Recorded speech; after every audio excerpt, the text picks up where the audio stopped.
হাসিনার পলায়নের 1 বছর হবে কিছুদিন পরেই, আর মাত্র 2 সপ্তাহ পরেই আসবে আবু সাইদের শহীদি মৃত্যুর 1 বছর। তারপর একে একে শুরু হবে শহীদের কাফেলা। ওয়াসিম, মুগ্ধ, ইয়ামিন, আনাস সহ হাজারো শহীদের কাফেলা। কয়েক মাস পরেই হবে নির্বাচন, নতুন সরকার ক্ষমতায় আসবে। কিন্তু প্রশ্ন হচ্ছে, আমরা কি হাসিনার ফ্যাসিবাদী শাসনের অবশেষ সরাইবার পারছি? এক ভয়ঙ্কর রক্তাক্ত মরণপণ লড়াইয়ের পর আমরা হাসিনাকে বিতাড়িত করতে পারছিলাম। আজ 1 বছর পরে আমরা হাসিনার শাসনের অবশেষ কি দূর করতে পারছি? এই বিরাট প্রশ্নের মুখে দাঁড়াইলে আমরা বিহ্বল হইয়া যাই। না, পারি নাই। কেন পারি নাই? আর কি করলে এখনো এটা পারা সম্ভব, সেটা নিয়ে আজকের আলাপ। আজকের আলাপের লক্ষ্য হাসিনা পলায়নের বর্ষপূর্তিতে ফ্যাসিবাদের শেষ চিহ্ন মুছে দেওয়া। আসেন আল্লাহর নামে শুরু করি। পুরা বিষয়টা বোঝার জন্যে, পুরা পরিকল্পনা, পুরা স্ট্র্যাটেজি বোঝার জন্য, কেন এই স্ট্র্যাটেজি নিয়ে আসছি সেই জন্য আমাদের একটু পিছনে ফিরে যাইতে হবে। পুরা ব্যাপারটা না হলে আমরা বুঝতে পারবো না। আপনারা নিশ্চয়ই জানেন, আওয়ামী লীগের কর্মীদেরকে 1971 সালে মুজিব বাহিনীতে যুক্ত করে ইন্ডিয়াতে ট্রেনিং করানো হয়। ছাত্রলীগের নেতা কর্মীরাই মুজিব বাহিনীর প্রশিক্ষণের সুযোগ পাইত। নেতৃস্থানীয় ছাত্রলীগ নেতা কর্মীদের প্রশিক্ষণ দেওয়া হইতো দেরাদুনে, উত্তরপ্রদেশের। আর সাধারণ কর্মীদের প্রশিক্ষণ দেওয়া হয়েছিল আসামের হাফলং প্রশিক্ষণ কেন্দ্রে। এই 2 প্রশিক্ষণ কেন্দ্র সহ মুজিব বাহিনীর সামগ্রিক কার্যক্রম পরিচালিত হইত মেজর জেনারেল SS উবানের নেতৃত্বাধীন স্পেশাল ফ্রন্টিয়ার ফোর্স এবং রয়ের তত্ত্বাবধানে। এখানে শুধু অস্ত্র চালানোর প্রশিক্ষণই দেওয়া হতো না, রাজনীতি প্রশিক্ষণ দেওয়া হইতো। বাংলাদেশ রাষ্ট্র হিসাবে কেমন হবে সেইটার প্রশিক্ষণও দেওয়া হইতো। মুজিব বাহিনীর 4 কমান্ডার ছিল, এই যে দেখেন উবানের সাথে বসে আছে। তারা তাদের পিতৃপ্রদত্ত নামটাও বদলায় ফেলছিল। শেখ মনির নাম ছিল মনি দে, তোফায়েল আহমেদের নাম ছিল টিকে রায়, আব্দুর রাজ্জাকের নাম ছিল রাজেন্দ্র, আর সিরাজুল আলম খানের নাম ছিল সরোজ কুমার। আওয়ামী লীগের যে মুখপাত্র ছিল বাংলার বাণী, সেটাও কলকাতা থেকেই ছাপানো হইতো প্রথম। টেকাও দিত এই এই মুজিব বাহিনী পরে রক্ষী বাহিনীতে রূপান্তরিত হয়। 111-এর জেনারেল মাসুদ উদ্দিন চৌধুরী রক্ষী বাহিনী থেকে আসা। এই মুজিব বাহিনী বাংলাদেশের রয়ের প্রশিক্ষিত প্রধান রাজনৈতিক শক্তি। বিজেপির যেমন RSS, ঠিক তেমনি বাংলাদেশ আওয়ামী লীগের মুজিব বাহিনী। মুজিব বাহিনীর সদস্য কে ছিল সেটা দিয়ে বুঝতে পারবেন আওয়ামী জামানায় কার কত পাওয়ার ছিল। আওয়ামী লীগের কোর পাওয়ার হাউসে মুজিব বাহিনীর সাথে সংশ্লিষ্ট না হইলে আপনি স্পেসই পাবেন না। যেমন ধরেন ছাত্রলীগের সাদ্দাম হোসেন, ওর বাবা মুজিব বাহিনীর ডেপুটি কমান্ডার ছিল। শাহজাহান খান, মোস্তফা জব্বার, মুজিবুল হক, এরাও মুজিব বাহিনীর। হাসানুল হক কিন্তু জাসদ কইরা এত গুরুত্বপূর্ণ কেন ছিল? কারণ সেও মুজিব বাহিনীর লোক। এই মুজিব বাহিনী জাসদে রূপান্তরিত হয়, এই জন্যই বলা হয় জাসদ রয়ের বিশেষ কোনো পারপাস সার্ভ করার জন্য তৈরি করা হয়েছিল। জোকার হামিদ মুজিব বাহিনীর লোক ছিল, সুপ্পু মুজিব বাহিনীর লোক ছিল। হাসিনা মুজিব বাহিনীর বাইরে কাউরে প্রেসিডেন্ট বানাইতো না শেষ দিকে। এই সুপ্পু এখনো আছে, এখনো সে বাংলাদেশের প্রেসিডেন্ট হইয়া এস আলমের কর্মচারী ছিল। মালয়েশিয়া আর দুবাইয়ের রেসিডেন্ট কিন্তু সুপ্পু, একটা 3rd ক্লাস বটতলার উকিল ছিল। ওই হাসিনার পা ছুঁয়া সালাম করতো, পা ছুঁয়া পদধূলি নিত রেগুলার দেখা করতে গেলে। এটাই হারামজাদার কাছে শোনেন, নিজের মুখে শুনেন। গত 3 মাস ধরে মাননীয় প্রধানমন্ত্রীকে সালাম করতে গেলে উনি আমার সালাম নিতেন না। তা আমি দেখতাম যে ওনার চরণের ধুলো আমি পাই না। আমার মিশ্র প্রতিক্রিয়া হচ্ছিল যে উনি কেন আমার সালাম নেন না। না, থাক থাক বলে। শুনিছেন কি মাল? এখনো বাংলাদেশের প্রেসিডেন্ট হয়ে আছে। এই হারামজাদার অধীনে আমাদের আগামী নির্বাচন হবে, কি তামাশা! আমাদের পরবর্তী সরকার শপথ নেবে, কি মহা তামাশা! আগামী জাতীয় সংসদের প্রথম অধিবেশনে সে বক্তৃতা দেবে, আর আমাদের নবনির্বাচিত সংসদ সদস্যরা এর ভাষণের উপরে ধন্যবাদ প্রস্তাব আইনা বক্তৃতা করবে। হায় হায়, এই ছিল আমাদের কপালে। সে ছাত্রলীগ করতো, সে গর্ব ভৈরা বলে, শুনেন। আপনি কি রাজনীতি করতেন? আমি যেই মাননীয় প্রধানমন্ত্রী, আমি ছাত্রলীগ করতাম। যেই বর্বর দল, যেই মাফিয়া গুন্ডা বাহিনী আজকে নিষিদ্ধ, ওরে 5ই আগস্টে পাছায় লাথি দিয়া ভাগায় দেওয়া উচিত ছিল, সেটা হয় নাই। সেটা না হওয়ার কি সমস্যা হয়েছে আপনারা পদে পদে বুঝতে পারতেছেন।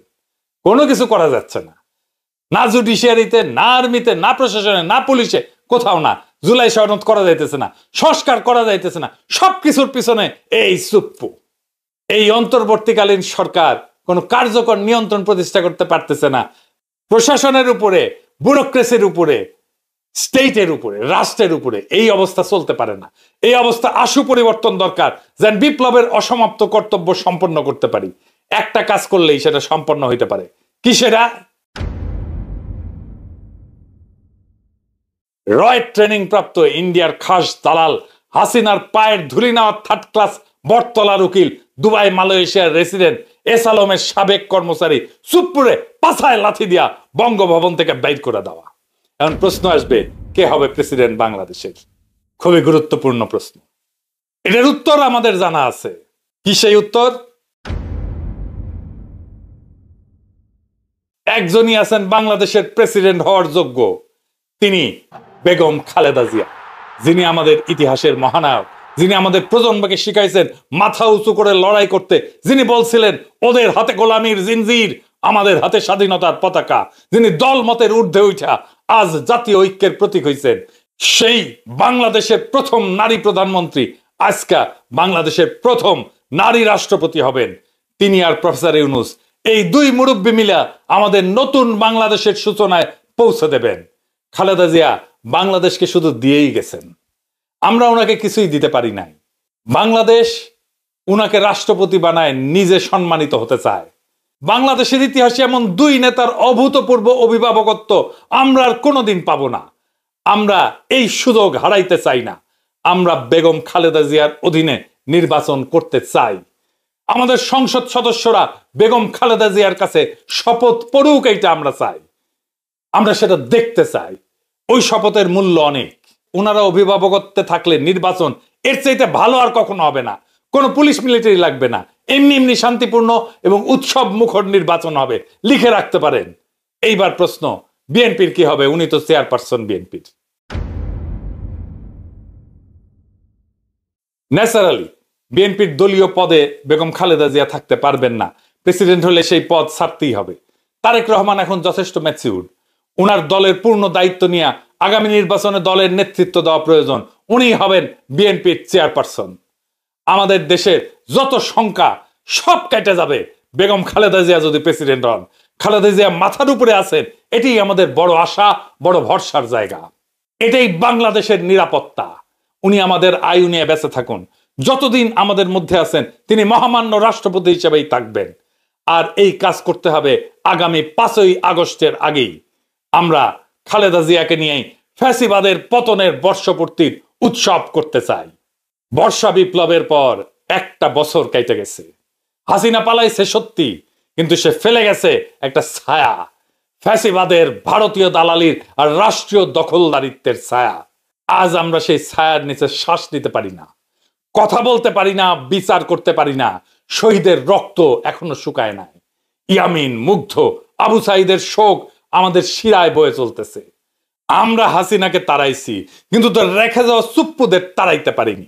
এস আলমের কর্মচারী, দুবাই মালয়েশিয়ার রেসিডেন্ট, প্রশিক্ষিত মুজিব বাহিনীর ধুলি ধরা রিক্রুট এখনো বঙ্গভবনে বসে আমাদের বিপ্লবের মুখে থুথু ছুঁড়ে দিচ্ছে। এই লজ্জা মুছতে হবে। এই অসমাপ্ত বিপ্লবকে সম্পন্ন করতে হবে। এই পচা কাঠামো থেকে জাতিকে মুক্ত করতে হলে এখনই দরকার সেই ঐক্য, সেই আগুন যেটা ছিল বর্ষা বিপ্লবে, যেটা ছিল শাপলা চত্বরে, যেটা ছিল প্রত্যেকটা শহীদের মুখে। আমরা মাথা নোয়াবো না, আমরা দিল্লির দাসত্ব মানব না। আর তাই সময় আসছে বাংলাদেশের প্রথম নারী রাষ্ট্রপতি বেগম খালেদা জিয়াকে বঙ্গভবনে অধিষ্ঠিত করার। সময় আসছে প্রফেসর ইউনূসের মতো নিরপেক্ষ অভিভাবককে দিয়ে অন্তর্বর্তীকালীন সরকারকে দৃঢ় নেতৃত্বে প্রতিষ্ঠিত করার। সময় আসছে শহীদের কবরের কাছে দাঁড়ায় শপথ নেওয়ার। এই বাংলাদেশ আর কখনো রয়ের অনুগত থার্ড ক্লাস বটতলার দালালদের হাতে তুলে দেওয়া হবে না। আসেন বুকে হাত রাখি, এই 1 বছরের ভুল শুধরাই, পচা কাঠামো ভেঙা ফ্যাসিবাদের শেষ দাগটুকু মুছে ফেলি।